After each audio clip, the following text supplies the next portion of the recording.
حضرات بلا کسی تمہید و تاخیر کے اب ہم جس کام کے لیے اور جس ہستی کا بیان سننے کے لیے ہم آئے ہیں، ہم ان کو بڑے ادب و احترام کے ساتھ ارشاد کے ساتھ مدعو فرمائیں گے کہ یہ وہ ہیں جن کے ہاتھوں میں زمانے کی قیادت ہے، یہ وہ ہیں جن کے ہاتھوں میں زمانے کی قیادت ہے، یہ وہ ہیں جن کے سر پر ذو فرشا تاج سعادت ہے، یہ وہ ہیں جن کی ٹھوکر پر نشاور جاہ و ثروت ہے، یہ وہ ہیں جن کے قدموں پر تصدق باغ جنت ہے۔ انہی کی ابتدا انسان کو انسان کرتی ہے، انہی کی ابتدا انسان کو انسان کرتی ہے، گدائے بے نوا کو دہر کا سلطان کرتی ہے۔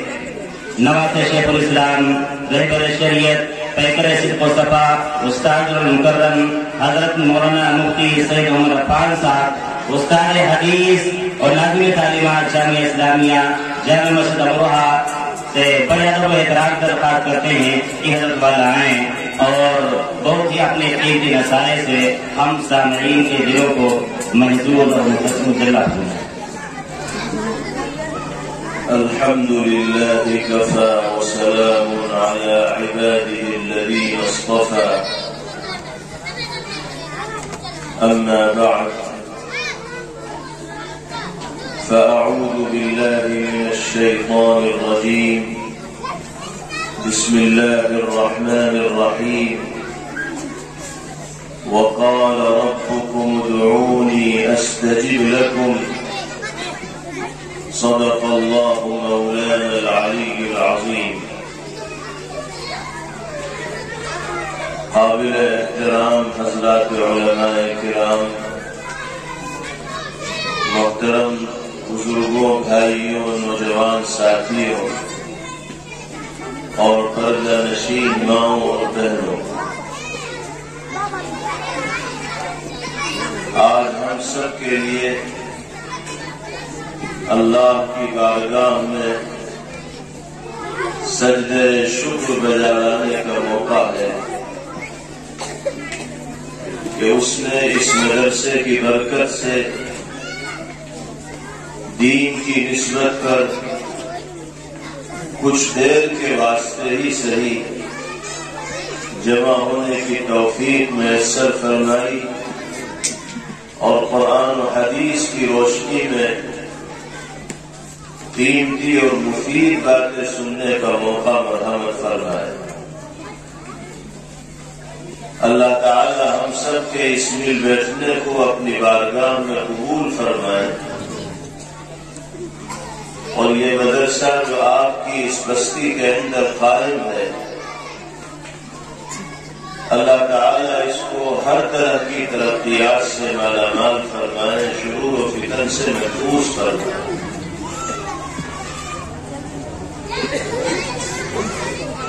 یہ مدرسے کی برکات ہے جس کا ہم اور آپ اس وقت مشاہدہ کر رہے ہیں۔ یہ علماء کرام جو اس وقت آپ کے درمیان موجود ہیں، اسی مدرسے کی برکت سے یہاں تشریف فرما۔ بستی کے اندر قرآن کی تعلیم کا جو ماحول ہے، ان مدرسوں سے ہر درجہ تعلق کا اور محبت کا اظہار کرنا چاہیے، ان کی ضروریات کو پورا کرنے کی فکر کرنی چاہیے اور اپنے بچوں اور بچیوں کو ان مدرسوں سے اور مدارس سے وابستہ کرنا چاہیے، جوڑنا چاہیے۔ ہمارے اور آپ کے لیے ایمان سے زیادہ قیمتی شے اور دولت کوئی دوسری نہیں ہو سکتی۔ ہمیں مرتے دم تک اس دولت کی حفاظت کرنی ہے اور اپنی نسلوں کے ایمان کے تحفظ کی بھی فکر کرنی ہے۔ خود بھی ایمانی تقاضوں پر عمل کرنا ہے اور اپنے بچوں کو، اپنے گھر میں رہنے والوں کو وہ ماحول مہیا کرنا ہے کہ جس میں پرورش پاتے ہوئے رہتے ہوئے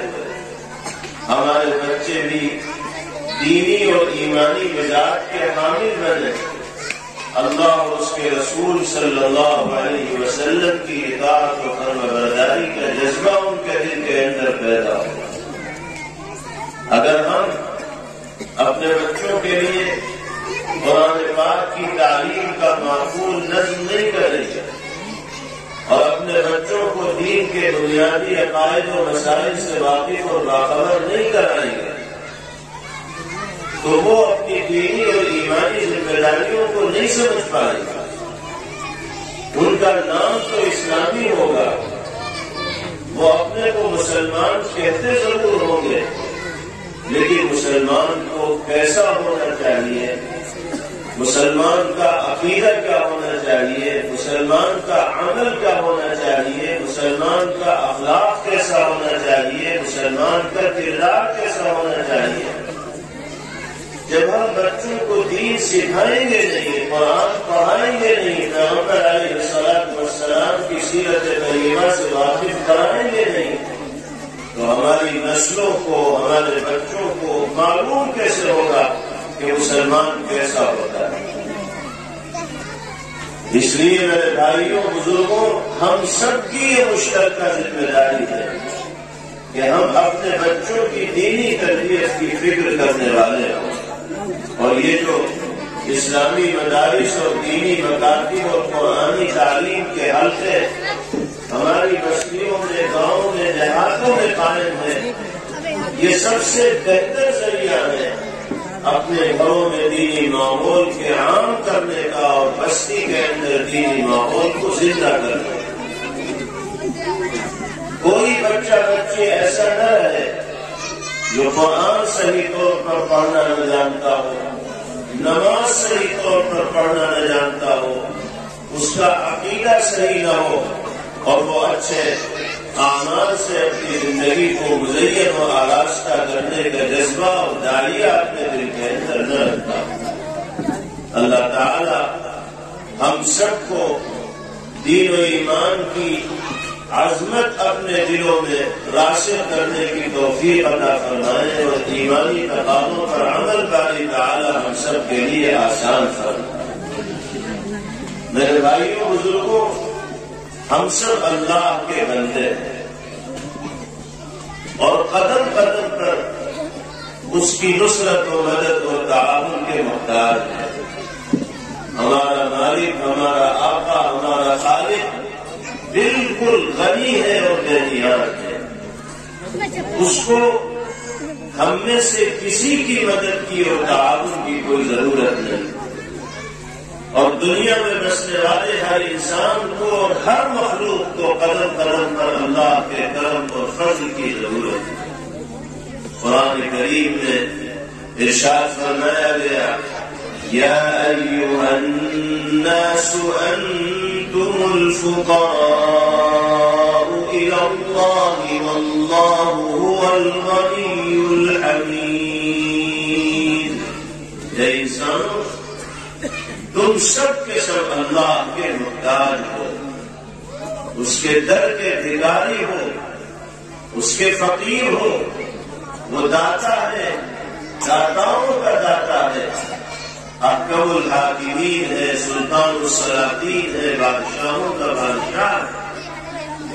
اللہ هو الغنی الحمید، وہ غنی ہے، ستودہ صفات ہے، قابل تعریف ہے۔ زندگی ایسی گزارو کہ تمہارے اعمال سے، تمہارے انداز سے، تمہارے طریقہ کار سے یہ محسوس ہو کہ تم اپنے خالق و مالک کے سامنے عجز و مسکنت کا اور تواضع کا اور عاجزی کا اظہار کر رہے ہو اور عبدیت اور بندگی کے تصور کے ساتھ دنیا میں زندگی گزار رہے ہو۔ ہماری کمزوری یہ ہے کہ ہم دنیا میں ایسی آزادانہ زندگی گزارتے ہیں جس سے یہ محسوس ہوتا ہے کہ ہم کسی قانون کے پابند نہیں، کسی دستور کے پابند نہیں، کسی شریعت کے پابند نہیں۔ حالانکہ مسلمان کو ایک حدود میں زندگی گزارنے کی اجازت دی گئی ہے، اور حدود وہ ہے جو قرآن مقدس کے ذریعے ہمارے سامنے بیان کر دیے گئے، جن کی تشریح جناب رسول اللہ صلی اللہ علیہ وسلم نے احادیث طیبہ کے ذریعے فرمائی، ہر مسلمان کو اپنی زبان بھی سوچ سمجھ کر چلانی ہوگی، آنکھوں سے بھی سوچ سمجھ کر دیکھنا ہوگا اور کانوں سے بھی سوچ سمجھ کر سننا ہوگا، ہاتھوں اور پیروں کا استعمال بھی محتاط انداز میں کرنا ہوگا، اس لیے کہ ہم ایک قانون کے پابند ہیں، ایک دائرے میں زندگی گزارنے کے پابند ہیں۔ اگر اس دائرے سے باہر نکلیں گے، حدود کو تجاوز کریں گے تو اللہ کی نگاہ میں قصوروار قرار دیے جائیں گے، گنہگار و خطاکار ہوں گے، اور بارگاہ الہی میں حاضری کے وقت جواب دہی ہمارے لیے مشکل ہو جائے گی۔ ہمیں یہ سوچ کر زندگی گزارنی چاہیے کہ ہم اس کے بندے ہیں، وہ ہمارا آقا۔ قرآن مقدس میں اللہ نے فرمایا وقال ربكم ادعوني استجب لكم، پروردگار عالم فرماتے ہیں میری عبادت کرو، میں تمہاری عبادت کو قبول کر کے اجر و ثواب سے تمہیں مالا مال کروں۔ عبادات میں سب سے اہم عبادت نماز ہے۔ دنیا سے جانے کے بعد سب سے پہلے انسان سے اس کے اس عمل کے بارے میں سوال ہوگا، وہ نماز ہے۔ 24 گھنٹے میں 5 مرتبہ ہر بالغ مسلمان مرد و عورت کو اللہ کی بارگاہ میں حاضر ہو کر اس فریضے کی ادائیگی لازم ہے۔ ہر حال میں نماز پڑھنی ہے جب تک عقل و دماغ کام کر رہا، کھڑے ہو کر نہیں پڑھ سکتے، بیٹھ کر پڑھنی ہوگی، بیٹھ کر نہیں پڑھ سکتے، لیٹ کر پڑھنی ہوگی، رکوع سجدہ نہیں کر سکتے، اشارے سے رکوع سجدہ کرنا ہوگا، نماز پڑھنی ہوگی، معافی کا کوئی خاطر نہیں۔ اللہ فرماتے ہیں ادعونی، میری عبادت کرو، یہ ذمہ داری ہے ہمارا فریضہ، میں اجر دوں گا تمہیں ثواب دوں۔ اللہ تعالی ہمیں اپنی عبادت و اطاعت کی توفیق بخشے۔ نمازوں کی پابندی کرنے والا اللہ ہمیں بنائے۔ ایک مسلمان کی زندگی میں اگر صرف نمازوں کی پابندی آ جائے گی تو اللہ بہت سے گناہوں سے اس کا دامن پاک کر دیں گے اور بہت سی خوبیاں اور اچھائیاں اس کی زندگی میں آٹومیٹک آ جائیں گی۔ اس لیے میرے بھائیوں، بزرگوں، نوجوانوں، ماؤں، بہنوں، نماز ہم میں سے کسی کی ہرگز نہ چھوٹنی چاہیے۔ کیوں بھائی پابندی کا مزاج بنائیں گے، اللہ تعالیٰ ہم سب کو پابندی کی توفیق عطا فرمائے۔ اس آیت مبارکہ کا ایک دوسرا ترجمہ بھی حضرات مفسرین نے فرمایا۔ اللہ فرماتے ہیں ادعونی استجب لکم، اے انسانوں مجھے پکارو، مجھ سے لو لگاؤ، مجھ سے فریاد کرو، میرے در پر آ کر صدا لگانے والے بنو، میں تمہاری پکار پر لبیک کروں گا، تمہاری فریاد رسی کروں گا، تمہاری منت کو، سماجت کو، مراد کو پورا کروں گا۔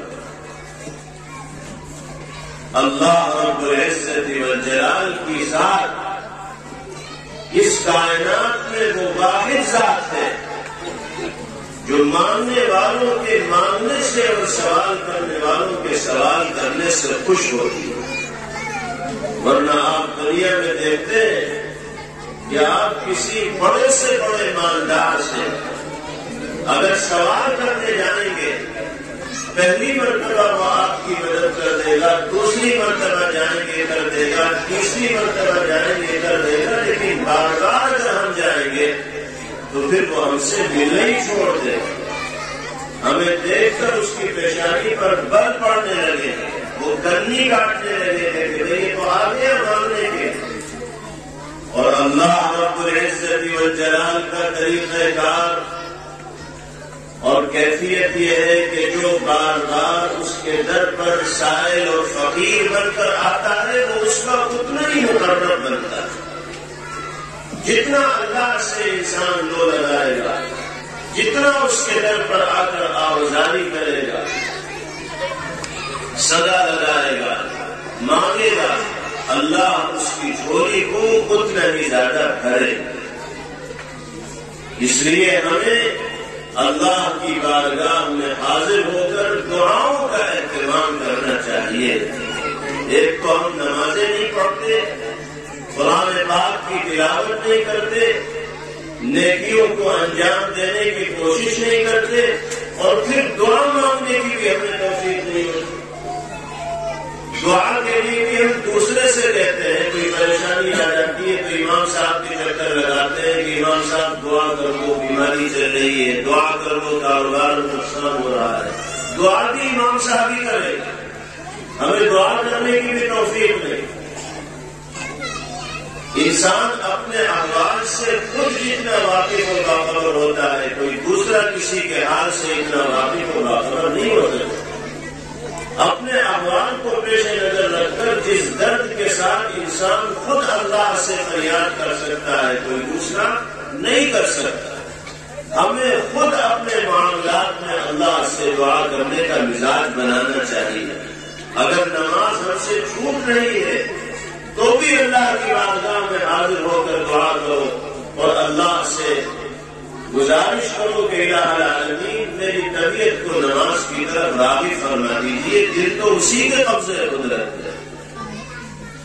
اگر طبیعت قرآن کی تلاوت کی طرف مائل نہیں ہو رہی ہے تو اللہ کے حضور رونے والے بنو، گڑگڑاؤ اور اسی سے فریاد کرو کہ اے مالک گناہوں کی محبت میرے دل کے اندر بیٹھ گئی ہے، آپ گناہوں کی محبت کو کھرچ کر نکال دیجیے اور اپنی اور اپنے حبیب کی محبت سے میرے دل کی دنیا کو آباد کر دیجیے. اللہ سنیں گے. انہوں نے وعدہ فرمایا، قرآن کریم میں دوسری جگہ فرمایا گیا وَإِذَا سَأَلَكَ عِبَادِي عَنِّي فَإِنِّي قَرِيبٌ أُجِيبُ دَعْوَةَ الدَّاعِ إِذَا دَعَانِ فَلْيَسْتَجِيبُوا لِي وَلْيُؤْمِنُوا بِي لَعَلَّهُمْ يَرْشُدُونَ. میرے بندے جب آپ سے میرے متعلق سوال کریں، اللہ فرما رہا ہے، تو کہہ دیجئے گا آپ کہ میں اپنے ہر بندے کے بہت زیادہ قریب ہوں. مجھ سے رابطہ کرنے میں کسی کو کوئی دقت و دشواری اور الجھن و پریشانی نہیں ہے. دنیا کے معمولی عہدیداروں سے لنک جوڑنے میں انسان کو پاپڑ بیچنے پڑ جاتے ہیں، پریشانیاں اٹھانی پڑ جاتی ہے، لیکن اللہ جیسے بادشاہوں کے بادشاہ سے قرب حاصل کرنا بہت آسان ہے. فرمایا اللہ نے کہ میرے بندے آپ سے میرے متعلق پوچھے تو آپ بے جھجک فرما دیجیے گا کہ میں بہت قریب ہوں.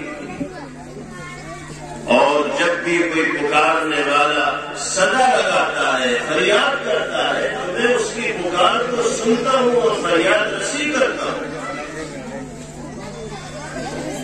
اس کی رہنمائی کرتا ہوں، اس کی جائز حاجات اور ضروریات کو پورا کرتا ہوں. تو جس مالک نے یہ وعدہ ہم جیسے گنہگاروں سے فرما رکھا ہے کہ تم مانگو تو صحیح میں دوں گا، پھر بھی ہم اس سے مانگتے نہیں، سوال نہیں کرتے اور دعا کے جو آداب ہیں ان کا خیال نہیں رکھتے. دعا بھی ایک عبادت ہے، جس طرح نماز عبادت، روزہ عبادت، قرآن کی تلاوت عبادت. اسی طرح جناب رسول اللہ صلی اللہ علیہ وسلم نے فرمایا الدعاء هو العبادت، دعا ہی عبادت ہے. حسن کے ساتھ آپ نے ارشاد فرمایا ہم جس طرح قصدن اور ارادتن نماز کے لیے وقت فارغ کرتے ہیں، اسی طرح ارادہ کر کے ہمیں دعا کے لیے بھی وقت فارغ کرنا چاہیے. 24 گھنٹے میں 2 منٹ ہی صحیح، 3 منٹ ہی صحیح اپنی جھولی اللہ کی بارگاہ میں پھیلائیں تو فقیروں کی طرح اپنے ہاتھ اس کے در پر اٹھائیں تو ہم انسانوں سے تو مانگنے لگتے ہیں، ان سے تو اپنی ضرورت کا اظہار ان کے سامنے کرنے لگتے ہیں، لیکن اللہ کے سامنے اپنی ضرورت کا اظہار کرنے کی توفیق ہمیں نہیں ہوتی، حالانکہ دینے والی ذات وہی ہے۔ اگر کوئی انسان بھی ہماری مدد کرتا ہے تو وہ بھی اللہ ہی کے حکم سے کرتا ہے، دل میں بات تو اللہ ہی ڈالتا ہے۔ اللہ تعالی ہم سب کو دعا کرنے کی توفیق مرحمت فرمائے، اور اللہ کی شان کریمی اور رحیمی کی تو انتہا ہے۔ حدیث قدسی ہے، باری تعالی ارشاد فرماتے ہیں، یا ابن آدم انك ما دعوتني ورجوتني غفرت لك ولا ابالي۔ اے انسان، تو مجھ سے جتنا مانگے گا اور جس طرح کی امید تو مجھ سے رکھے گا، میں تیرے لیے مغفرت کے پروانے جاری کروں گا اور تیرے سوال کو پورا کروں گا۔ پھر فرمایا، یا ابن آدم لو بلغت ذنوبك عنان السماء ثم استغفرتني غفرت لك منك ولا ابالي۔ اے انسان، اگر تیرے گناہوں کے چٹے آسمان تک لگ جائیں، اتنے گناہ تم نے کر رکھے ہو کہ اگر ان کا چٹا لگایا جائے تو زمین سے آسمان تک گناہ ہی گناہ ہو، پھر تم میرے در پر معافی کی بھیک مانگنے کے لیے حاضر ہوگا تو میں تجھے معاف کر دوں گا، اور مجھے کسی کی کوئی پرواہ نہیں۔ کوئی مجھ سے پوچھ تھوڑی سکتا ہے کہ آپ نے اتنے بڑے مجرم اور پاپی کو کیوں معاف کر۔ اور پھر فرمایا، یا ابن آدم لو اتيتني بقراب الارض خطايا اتيتك بقراب الارض مغفرة، او كما قال صلی اللہ علیہ وسلم۔ اے انسان، اگر تو زمین بھر گناہوں کا بوجھ لے کر میرے پاس آئے گا تو میں اسی کے بقدر مغفرت کا فیصلہ تیرے حق میں کر دوں۔ یہ ہے اللہ کی شان کریم کہ 70 سالہ زندگی گناہوں میں غرق ہو کر بھی اگر ہم نے گزاری ہے، ایک مرتبہ اس کی بارگاہ میں حاضر ہو کر ندامت و شرمندگی کے ساتھ اپنی آنکھوں سے گرم گرم آنسو نکال لیں گے تو وہ 70 سالہ گناہوں پر لمحوں میں پانی بہہ جائے گا، اور انسان گناہوں سے ایسا پاک ہو جائے گا جیسے آج ہی اس کی ماں نے اس کو جنا۔